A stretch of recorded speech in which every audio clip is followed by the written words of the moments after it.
আজকে তোমাদের ক্লাসের দ্বিতীয় দিন। আমরা শুরু করেছিলাম ইন্ট্রোডাকশন টু পার্টনারশিপস, যেখানে আমরা দেখেছিলাম পার্টনাররা কিভাবে তাদের প্রফিটটাকে ডিস্ট্রিবিউট করে।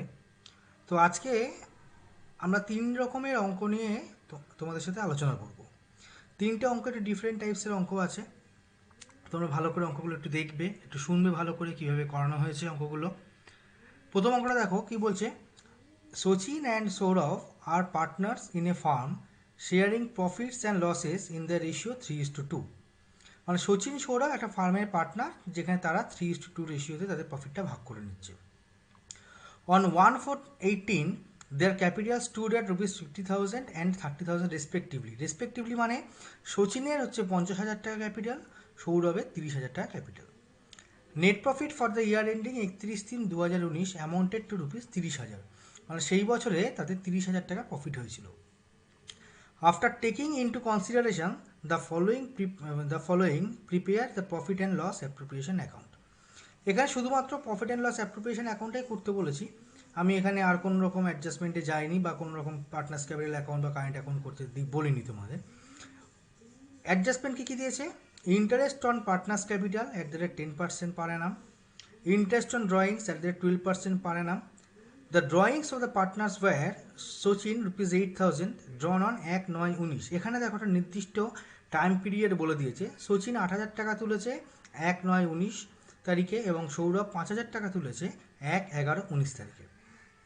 Salary of each partner ₹225 per month, মানে প্রত্যেকের স্যালারি 225 টাকা করে প্রতি মাসে।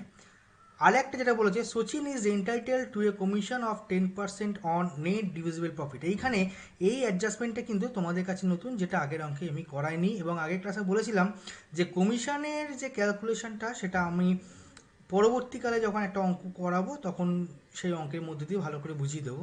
তো এইখানে এইটা জিনিসটা বোঝানো হচ্ছে। কি বলছে? Sachin is entitle to a commission of 10% on net divisible profit. মানে নেট ডিভিজিবল প্রফিট বলতে কি বোঝাচ্ছি? আগের দিন আমরা দেখেছিলাম নেট প্রফিট থেকে সমস্ত রকম interest on capital, salary, bonus টোনাস যা যা থাকছে সেগুলো বাদ দিয়ে যা পড়ে থাকছে, যে প্রফিটটা তারা পার্টনাররা নিজেদের মধ্যে তাদের শেয়ারিং প্রফিট রেশিওতে ভাগ করে নিচ্ছে, সেইটাকে বলছে নেট ডিভিজিবল প্রফিট। তো এই নেট ডিভিজিবল প্রফিট যেটা থাকছে তার 10% কমিশন পাবে হচ্ছে সচিন। আর একটা দেখো ড্রয়িংস যেটা বলেছি, এটা নির্দিষ্ট টাইম পিরিয়ড বলেছি। আমি এতদিন বা আগের ক্লাসে যেটা করিয়েছিলাম যে 6 মাস অন্তর তুলছে বা 3 মাস অন্তর তুলছে বা প্রতি মাসে তুলছে, এরকম কিছু বলা ছিল। কিন্তু এইখানে তো স্ট্রেট বলে দিয়েছে যে কোন কোন তারিখে ড্রয়িংস দুটো তারা করেছে। তো এবার অঙ্কটার দিকে আসো। দেখো, first of all by net profit 30,000 টাকা, যেটা বসানোর বসিয়ে দিয়েছি। দেন হচ্ছে interest on drawings Sachin and Sourav, ক্যালকুলেশনটা ওয়ার্কিং নোটস আছে, দেখে নাও ওটা ওয়ার্কসটা কীভাবে করানো হয়েছে। দেখো দেখো calculation of interest on drawings Sachin ড্রন on 1/9/2019। So Sachin's interest will B calculated on 7 months. কেন হচ্ছে? দেখো 9 তারিখে তুলেছে, 9, 10, 11, 12, 1, 2, 3, 7 মাস। কেননা দেখে নাও, এখানে বলেছিলাম ইয়ার এন্ডিং কবে? 31/3/2019। তাহলে যদি 9 মাসে তোলে থাকে, তাহলে 9-এর পর থেকে 9, 10, 11, 12, 1, 2, 3 মোট 7 মাসের ইন্টারেস্ট তাকে দিতে হচ্ছে। তাহলে ইন্টারেস্ট অন ড্রয়িংস 8,000 × 12% × 7/12। ক্লিয়ার? তাহলে সৌরভের ড্রয়িংসটা কি দাঁড়াচ্ছে? Sourav drawn on 1/11/19। তাহলে Sourav's interest will be calculate on 5 months. কেন? 11 মাস থেকে যদি ধরা হয় তাহলে 11, 12, 1, 2, 3 মোট 5 মাস পড়ছে। তাহলে ইন্টারেস্ট অন ড্রয়িংস 5,000 × 12% × 5/12, তাহলে কত হচ্ছে? 250 টাকা। তাহলে একটা হচ্ছে কত? 560 সচিনের, সৌরভের হচ্ছে 250। এবারে তাহলে আমি অঙ্কে চলে আসি। অঙ্কে দেখে নাও, তাহলে interest on drawings Sachin 560, Sourav 250, total হচ্ছে 810। এবার ডেবিট দিকে আসি। ডেবিট দিকে কী কী বলেছি? ইন্টারেস্ট অন ক্যাপিটাল সচিন আর সৌরভে কত বলেছি? 5,000 আর 3,000। কী করে ক্যালকুলেট করলাম? দেখো, এখানে বলা ছিল কি, ক্যাপিটাল সচিনের ছিল 50,000, সৌরভের ছিল 30,000। তাহলে এইদিকে 50 আর এদিকে 30, কত করে ইন্টারেস্ট ছিল? 10%। তাহলে 50,000-এর 10% 5,000, 30,000-এর 10% 3,000, মোট হচ্ছে 8,000। স্যালারি বলেছিলাম কত? 225 টাকা করে পার মান্থ। তাহলে সচিনের 225 × 12, 2,700, সৌরভেরও তাই সেম। নেক্সট আসছি কমিশন, যেটা এই অঙ্কের নতুন। Sachin is entitle to a commission of 10% on net divisible profit. কী করে কমিশনটা বার করলাম? এবারে চলে আসবো আমরা ওয়ার্কিংসে। দেখে নাও, calculation of Sachin's commission 10% on net divisible profit. তাহলে টোটাল ডেবিটস ক্রেডিট সাইড ছিল 30,000 প্লাস 810, আর দেখে নাও এই অঙ্ক এইখানে 30,000 plus 810 total credit side, debit সাইডে ছিল 8,000 আর 5,400, মোট 13,400। তাহলে 30,810 থেকে 13,400 আমরা বাদ দিচ্ছি। দেখে নাও 30,810 থেকে 13,400 বাদ দিচ্ছি, পড়ে থাকছে কত? 17,410। তার 10% করছি, কত হচ্ছে? 1,741 টাকা। বোঝা গেল? তাহলে এই 1,741 টাকাই হচ্ছে আমার কি সচিনের কমিশন। 1,741 টাকা হচ্ছে সচিনের কমিশন। এইবারে যে ব্যালেন্সটা পড়ে থাকছে, ব্যালেন্সটা দেখো, calculation of share of profit Sachin, balance পড়ে থাকছে কত? 15,669 টাকা ইন্টু 3/5 করে 9,401, আর 2/5, কারণ 3:2 রেশিও ছিল, সেই আনুপাতিক ভাগাড়ের অঙ্ক আমরা যেটা ছোটোবেলায় করেছিলাম, সেই আনুপাতিক ভাগাড় ধরে, তাই 3/5 হচ্ছে সচিন অংশ পাবে, 2/5 অংশ পাবে সৌরভ, এর হচ্ছে 9,401 টাকা, এর হচ্ছে 6,268 টাকা। তাহলে টু শেয়ার অফ প্রফিট, আমি আর অত কিছু লিখিনি, transfer to partners capital account বলে, কারণ এটা আমরা আগের অঙ্ক দেখিয়েছিলাম, আর এখানে আমার জায়গাও একটু কম ছিল, ওই জন্য আমি দেখাতে পারিনি। যাই হোক, তোমরা কিন্তু এটা পরীক্ষার সময় অবশ্য করেই দেখাবে। পুরো ফার্স্ট প্রোফর্মা যেভাবে আমি দেখিয়েছিলাম সেই প্রোফর্মাটাকে মেনটেন অবশ্য করেই করতে হবে, কোনো জায়গায় কোনো অংশ বাদ দেওয়া যাবে না। তাহলে শেয়ার অফ প্রফিট সচিন 9,401 টাকা, সৌরভ 6,268 টাকা, মোট হচ্ছে কত? 15,669। টোটাল হয়ে গেল আমার কত? 30,810 হলো। এই অঙ্কটা তোমাদের কাছে আশা করি ক্লিয়ার। না বুঝতে পারলে আমাকে আবার জিজ্ঞাসা করবে, যেভাবে হোয়াটসঅ্যাপের বা ফোন করে হোক, যেভাবে হোক আমাকে তোমরা কিন্তু জিজ্ঞাসা করে নেবে। দ্বিতীয় অঙ্কটা আসি। দ্বিতীয় অঙ্কটা কি বলেছে? S and R two partners sharing profit and losses as 2/3 and 1/3 respectively on 1/1/2019 their capital stood at 80,000 and 50,000, মানে এস এর ক্যাপিটাল ছিল 80,000, আর এর ক্যাপিটাল ছিল 50,000, আর রেশিও ছিল 2/3 and 1/3। Net profit was rupees 90,000. You were required to prepare profit and loss appropriation account of the firm after taking into consideration of the following adjustments. Interest on capital 5% per annum, interest on drawings 6% per annum, A's drawn 8,000 and R drawn 12,000. Each partner will get salary 300 per month. R gave a loan 10,000 to the firm on 1/10/2019 for which he will get interest 10% per annum. এগুলো সবই তোমাদের চেনা। নতুন কোথায়? 10% of the net profit is to be transferred to the reserve fund of the firm. এই reserve ফান্ডে ট্রান্সফারের কথা কিন্তু আগের অঙ্কে ছিল না, তার আগের অঙ্কেও ছিল না। এইটা হচ্ছে এখানে নতুন, ওই জন্য এটা আমি আন্ডারলাইন করে দিয়েছি। তাহলে অঙ্কটার মধ্যে বোঝানোর সেরকম কিছু নেই। ইন্টারেস্ট অন ক্যাপিটাল তোমাদের কাছে পুরনো, ইন্টারেস্ট অন ড্রয়িংসও তোমাদের কাছে পুরনো। দেখো 8,000 আর 12,000 বলে দিয়েছে, কোনো টাইম মেনশন করে দেওয়া নেই, তার মানে একবার আমাদের অ্যাভারেজ 1/2 করে নিতে হবে। স্যালারি 300 পার মান্থ, মানে দুজনের ক্ষেত্রে আমাকে 12 দিয়ে গুণ করে দিতে হচ্ছে। লোন যেটা দিয়েছে 10,000, 10% পার অ্যানাম করে, তাহলে 1/10/2019 তুলেছে। আমার ইয়ার এন্ডিং কত? 1/1/19 যদি আমার শুরু হয়ে থাকে, তাহলে আমার ইয়ার এন্ডিং হচ্ছে 31/12, তাহলে 1/10/19 লোনটা নিয়েছে, তাহলে 1/10/19 যদি হয়ে থাকে, তাহলে 10, 11, 12 3 মাসে আমাকে ইন্টারেস্ট দিতে হচ্ছে। এবার চলে আসো অঙ্কতে। তাহলে নেট প্রফিট 90,000, ড্রয়িংস 8,000, এস এর 8,000 ইন্টু 6% ইন্টু হাফ, যেটা অ্যাভারেজ যেটা বলেছিলাম, আর এর 12,000 ইন্টু 6% ইন্টু হাফ, যেটা বলেছিলাম।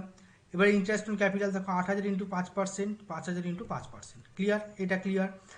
স্যালারিও আশা করি clear, 300 into 12, 300 into 12। Then interest on loan 10,000 into 10% into 3/12, 3/12 করতে গেলেও যে 10 মাসে ইন্টারেস্ট লোনটা নিয়েছে, তাহলে 10, 11, 12 3 মাস থাকছে হাতে, তার হচ্ছে 250 টাকা। এবার হচ্ছে রিজার্ভ। রিজার্ভটা কি বলেছিল? রিজার্ভ বলেছিল 10% of the net profit is to be transferred, মানে নেট প্রফিটের 10%। নেট প্রফিট কত ছিল আমার? 90,000। তাহলে এই 90,000-এর 10% কত হচ্ছে আমার? 9,000 টাকা। বেশ, এইবারে হচ্ছে শেয়ার অফ প্রফিটটা আমি ভাগ করে দিলাম। এটা আশা করি আর তোমাদের বলার দরকার নেই, এটা দেখিয়ে নিয়েছি। কি total credit side minus debit side করে যাওয়া হবে, সেই টোটালটার উপরে যে রেশিও বলা থাকবে, এখানে যেটা 2/3 1/3 বলা ছিল, মানে এস এর 2/3 আর এর 1/3, বোথ সাইড ব্যালেন্স করে বেরিয়েছিল 67,650। তো 2/3 করলে হচ্ছে 45,100 এস এর, অ্যান্ড 22,550 হচ্ছে আর। তো ক্লিয়ার? আশা করি এই অঙ্কটাতে তোমাদের এখনো সমস্যা নেই। এবার 3 নম্বর অঙ্কটায় আসো। 3 নম্বরে কি বলেছে? এটা একটু টিপিক্যাল হতে পারে, দেখে নাও একবার। A and B are partners in a firm sharing profits and losses as A 3/4 and B 1/4, মানে A 3/4 শেয়ারের পাবে আর বি হচ্ছে 1/4 শেয়ার পাবে। তো the profit and loss account of the firm for the year ended 31/3/2019 shows a net profit of ₹75,000. You are required to prepare the profit and loss appropriation account by taking into consideration the under mentioned information this and this. কি কি বলছো ভালো করে দেখো। Partners capital account A ₹40,000, B ₹30,000, interest on capital 6% per annum, পুরনো adjustment. Partners current account 60,000 and 40,000। এইখানে কিন্তু এই জিনিসটা তোমাদের কাছে নতুন। কারেন্ট অ্যাকাউন্ট থাকলে আমরা কি করব আমি আসছি। পার্টনার্স ড্রয়িংস 10,000 7,500, ড্রয়িংস ইন্টারেস্ট হচ্ছে 10%, এখানেও টাইম মেনশন করে দেওয়া নেই, তাহলে একদম হাফ করে নেবো। পার্টনার স্যালারি এ 6,000, বি ₹44,500, এটাও পুরনো। এস লোন 25,000, এখানে দেখো লোনে কিন্তু ইন্টারেস্ট আমি কিছু এখানে বলে দেওয়া নেই, যদি লোনের ইন্টারেস্ট বলে না দেওয়া থাকে তাহলে কি করবো, অঙ্কে দিয়ে দিয়েছি, দেখিয়ে দিচ্ছি। বিস commission 10% on net divisible profit after charging such commission. এই অ্যাডজাস্টমেন্টটা কিন্তু তোমাদের কাছে নতুন। কি বলছে, বিস commission 10% on net divisible profit after charging such commission, মানে কমিশন চার্জ করে যে ব্যালেন্সটা পড়ে থাকবে তার উপরে ওকে 10% কমিশন দেবে। এর ক্যালকুলেশনটা কি করব এটা দেখিয়ে দিচ্ছি। কি করতে বলেছি, পিএল অ্যাপ্রোপ্রিয়েশন যেমন করতে বলা হয়েছে তেমনি বলতে বলেছে পার্টনার্স ক্যাপিটাল অ্যাকাউন্ট এবং পার্টনার্স কারেন্ট অ্যাকাউন্টও করতে বলেছে। কেন পার্টনার্স কারেন্ট অ্যাকাউন্ট করতে বলেছে আমি আসছি পরে। চলে আসি অঙ্কে। দেখো first of all net profit কত আছে 75,000, ইন্টারেস্ট অন ড্রয়িংস ক্যালকুলেশন আমি আর বলছি না, জাস্ট হাফ করে ধরে নিচ্ছি। ইন্টারেস্ট অন ক্যাপিটাল 40,000 অ্যান্ড 30,000 দুটো উভয়ের উপরে 6% করে, স্যালারি যা ছিল তার উপরে 12 দিয়ে মাল্টিপ্লাই করে। ইন্টারেস্ট অন লোনটা দেখে নাও ভালো করে। এখানে লোনের ইন্টারেস্ট কিছু কিন্তু বলে দেওয়া ছিল না কত পার্সেন্ট। মাথায় রাখবে যদি অঙ্কে লোনের ইন্টারেস্ট কত পার্সেন্ট আছে না বলে দেয় তাহলে কিন্তু আমাদের 6% ধরে নিতে হবেই। As per companies act rule number 13B আমাকে কিন্তু এটা ধরে নিতেই হবে যে লোনের ইন্টারেস্ট বলে না দেওয়া থাকলে 25,000-এর উপরে বা যে অ্যামাউন্টটা দেওয়া থাকবে তার উপরে 6% আমাকে ধরে নিতে হবে 1,500। বোঝা গেল? এবারে আসো বিয়ের কমিশনটা কিভাবে আমরা বার করলাম সেটা দেখে নিই। দেখো ওয়ার্কিং নোটসে দেখিয়ে দিয়েছি।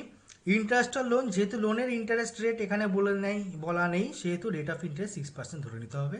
তাহলে ইন্টারেস্ট অন লোন 25,000 ইন্টু 6% 1500। এবারে ক্যালকুলেশন অফ কমিশন কি বলেছিলাম, 10% on net divisible profit after charging such commission. তাহলে total credit side minus debit side করে যেটা বেরোলো তার উপরে 10/110। কেন? আফটার চার্জিং সাচ কমিশন মানে টোটাল কমিশন, টোটাল প্রফিটটা যা হবে সেইখান থেকে কমিশন বাদ দিয়ে, সেইখান থেকে কমিশনটা আমাকে ক্যালকুলেট করতে হবে যাতে ব্যালেন্সের 10% দাঁড়ায়। ভালো করে দেখো, আগের অঙ্কটা যেটা ছিল, যেটা ব্যালেন্স বেরিয়েছিল তার উপরে আমরা 10% কমিশন দিয়েছিলাম, কিন্তু এখানে কিন্তু কি হচ্ছে, ব্যালেন্স প্রফিট যেটা থাকবে কমিশনের ক্যালকুলেশনটা এমনভাবে করতে হবে যাতে যে ব্যালেন্স প্রফিটটা থাকছে তার উপরে 10% কমিশনটা হয়। সেজন্য কি করা হলো, total rate of commission by 100 plus rate of commission. Rate of commission ছিল 10% by 100 plus rate of commission, মানে কমিশন প্লাস প্রফিট নিয়ে আমার দাঁড়াচ্ছে কত, 100 প্লাস 10 110। কীভাবে হচ্ছে দেখো, ধরি প্রফিট হচ্ছে 10, এই 100, কমিশন হচ্ছে 10, তাহলে যে ব্যালেন্সটা থাকছে সেটা হচ্ছে 110, মানে credit side minus debit side balance করলে হচ্ছে কত, 110, যার মধ্যে 100% প্রফিট থাকবে, 10% কমিশন থাকবে। বোঝা গেল? যখনই আফটার চার্জিং কথাটা উল্লেখ করা থাকবে, ভালো করে দেখো, আফটার চার্জিং কথাটা উল্লেখ করা থাকবে তখনই ধরতে হবে কি, প্রফিট হচ্ছে আমার 100, তার উপরে কমিশন পাবে 10, তার টোটাল হচ্ছে 110, মানে credit side minus debit side balance করলে ওটা আমার 110% আসতে হবে। তাহলে 110% যদি এত হয়, 10% কত, জাস্ট ইজি ক্যালকুলেশন। তাহলে এখানে আমার টোটাল ক্রেডিট সাইড আর ডেবিট সাইড ব্যালেন্স করে দাঁড়াচ্ছিল 59675, তার উপরে 10/110 করলে হচ্ছে কত, 5425। তাহলে নেট ডিভিজিবল প্রফিট, তাহলে এবার তাহলে নেট ডিভিজিবল প্রফিট কত হচ্ছে, total credit side minus debit side balance করে বেরিয়েছিল 59675, সেখান থেকে কমিশন পাঁচ চলে গেল 5425, তাহলে ডিভিজিবল প্রফিট হচ্ছে 54250। দেখো তো এই নেট ডিভিজিবল প্রফিটের উপর 10% কমিশন, তাই দাঁড়ালো তো 54,250 তার 10% 5425 জাস্ট ইজি ক্যালকুলেশন কি। তাহলে এইটাকে কিন্তু আমাকে অঙ্কে দেখে নিতে হবে যখনই কমিশন বলবে কমিশনটা কিসের উপরে দিয়েছে, net divisible profit after charging সার্চ কমিশন নাকি এই কথাটা উল্লেখ করা নেই। যদি আফটার চার্জিং কথাটা উল্লেখ না করা থাকে তাহলে অ্যাজ ইউজুয়াল যেরকম আগের প্রথম অঙ্কটা যেটা দেখিয়েছিলাম জাস্ট যেটা ব্যালেন্স বেরোবে তার উপর 10% করে দেবো। কিন্তু যদি এই আফটার চার্জিং কথা উল্লেখ করা থাকে তাহলে কিন্তু আমাকে এরকমভাবে ক্যালকুলেশনটা করে নিতে হবে। এইটা কিন্তু ভালো করে তোমরা দেখবে। তাহলে অঙ্কে চলে আসি, জাস্ট এবারে কমিশনটা বসিয়ে দিলাম, তারপর শেয়ার অফ প্রফিট ব্যাস 54,250। এটাকে আমরা 2/3 1/3 যেটা বলেছিল 3/4 1/4 যে অঙ্কটা বলেছিল সেইভাবে আমরা ভাগ করে দিলাম। ক্লিয়ার? এখানে আশা করি, আর আমি এখানে টোটালটা করা হয়নি, টোটালটা করা কত ছিল এখানে 75,875 75,875 75,875। তাহলে এই অবধি ক্লিয়ার সবার? ভালো করে দেখে নাও একবার।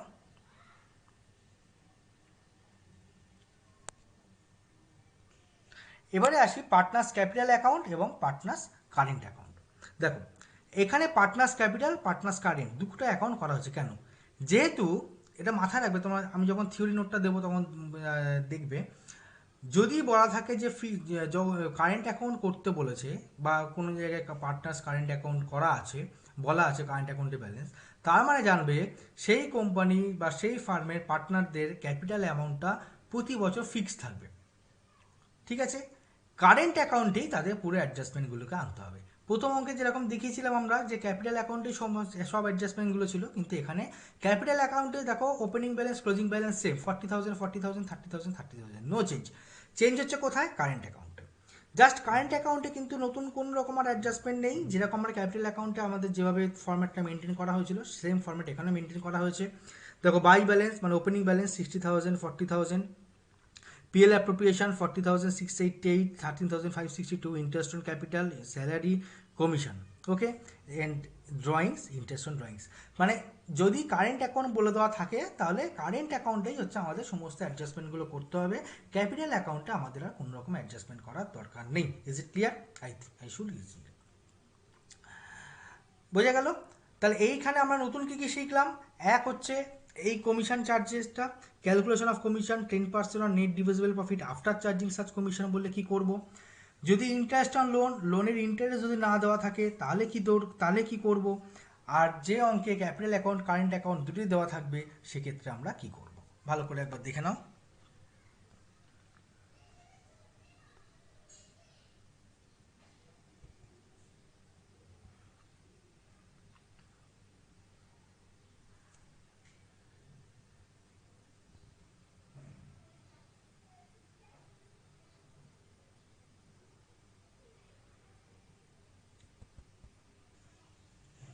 আচ্ছা, চারটে অঙ্ক আমি আপাতত প্র্যাকটিসের জন্য দিলাম।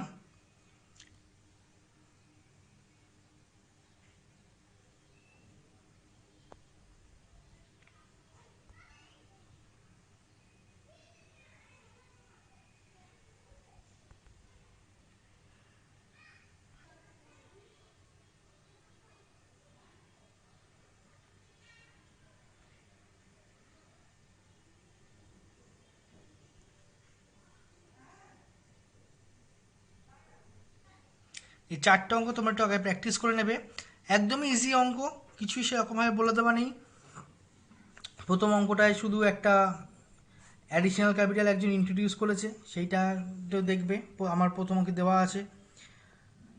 দ্বিতীয় অঙ্কটাতেও সেরকম কোনো অ্যাডজাস্টমেন্ট নেই, শুধু ড্রয়িংসটা আছে, দেখে নেবে একটু ঠিক করে, একটা first day of each month একটা last day of each month, আর কমিশন তো একদম বলেই দেওয়া আছে। তৃতীয় অঙ্কটাতে শুধুমাত্র ড্রয়িংস ক্যালকুলেশন কিভাবে করবে 6 রকমের কেস দেওয়া আছে, একটা beginning of each month, end of each month, beginning of each quarter, end of each quarter, beginning of January and July, end of January and July. 4 number অঙ্কটায় 5% ইন্টারেস্ট 6% ড্রয়িংস। আচ্ছা, তারপর হচ্ছে তোমার কবে কবে কি তারা টাকাটা তুলেছে, স্যালারি বলেছে 550 টাকা পার মান্থ, কমিশন বলেছে গ্রস সেলের উপরে 2%, যেখানে গ্রস সেল 2 লাখ টাকা। আর একটা কমিশন বলেছে নেট ডিভিজিবল প্রফিট, এটা কিন্তু আফটার চার্জিং সার্চ কমিশন নয়, যা শুধু দেখে দিতে হবে prepare profit loss appropriation account. আপাতত এই 4টে অঙ্ক তোমরা প্র্যাকটিস করে নাও। আজকে যে অঙ্কগুলো তোমাদের দেখালাম এই 3টে অঙ্ক তোমরা ভালো করে আগে নিজেরা একটু প্র্যাকটিস করবে, বারবার করে প্র্যাকটিস করবে। এই 3টে অঙ্কের উপরে বেস করে আর 3টে কি 4টে অঙ্ক আমি পরের ক্লাসে জাস্ট দেখিয়ে দেবো, একটু বুঝিয়ে দেবো কীভাবে করতে হবে যদি কোনো টিপিক্যাল প্রবলেম থাকে। আগের দিনের ক্লাস এবং আজকের ক্লাস, দুটো ক্লাস মিলে তোমাদের যা যা প্রবলেমস থাকবে তোমাদের 3-4 দিন সময় দিলাম। তোমরা আগামী শনিবার বা রবিবারের মধ্যে আমাকে জানাবে যার যেখানে কি সমস্যা, কারা কারা ফলো করেছো আমাকে জানাবে, যাদের প্রত্যেকে সুবিধা হয়, আমার বুঝতে সুবিধা হয় কার কোথায় অসুবিধা। যদি অঙ্ক করতে গিয়ে কোনো সমস্যার সম্মুখীন হও, তাহলে তোমরা যে খাতায় বা যে পাতায় অঙ্কটা করছো যতটুকু করেছো সেইটুকু আমাকে হোয়াটসঅ্যাপ করে পাঠিয়ে দেবে, আমি তাহলে দেখতে পারবো তোমরা কতটা কি বুঝলে বা না বুঝলে, তাহলে আমি সেখানেই তোমাদের অ্যান্সারটা করে দিতে পারবো। আর এই চ্যাপ্টারটা পুরো মানে পার্টনারশিপের ব্যাপারটা আশা করছি রবিবারের মধ্যে তোমাদের পুরো আমি ক্লিয়ার করে নিতে পারবো। তার মধ্যে তোমাদের কোনো কোশ্চেন থাকলে তোমরা আমাকে হোয়াটসঅ্যাপ করে অবশ্য করেই জানাবে, কারণ হাতে সময় কিন্তু কম। ক্লাস 12-এর সিলেবাস অনেক বড় সিলেবাস, বোর্ডের পরীক্ষা, অনেক ভালো করে নলেজ নিতে হবে এখানে, কারণ এই নলেজের উপর ডিপেন্ড করবে তোমাদের গ্র্যাজুয়েশনের রেজাল্ট। এখানে তোমাদের যত ভালো করে তোমরা যত ডিপলি শিখবে তত তোমরা গ্র্যাজুয়েশনে গিয়ে ভালো রেজাল্ট করবে। প্রত্যেকের উপর তোমাদের আমার বিশ্বাস আছে, তোমরা প্রত্যেকেই ভালো স্টুডেন্ট, ভালো রেজাল্ট তোমরা নিশ্চয়ই করবে। যাই হোক, তোমরা একটা অঙ্কগুলো একটু ভালো করে দেখে নিয়ে ভালো করে করার চেষ্টা করবে এবং আমাকে অতি অবশ্যই শুক্রবার শনিবারের মধ্যে তোমাদের যা যা কোশ্চেন থাকবে সেগুলো আমাকে জানাবে। আজকের মতো এইটুকুই রাখলাম, আবার দেখা হবে রবিবার।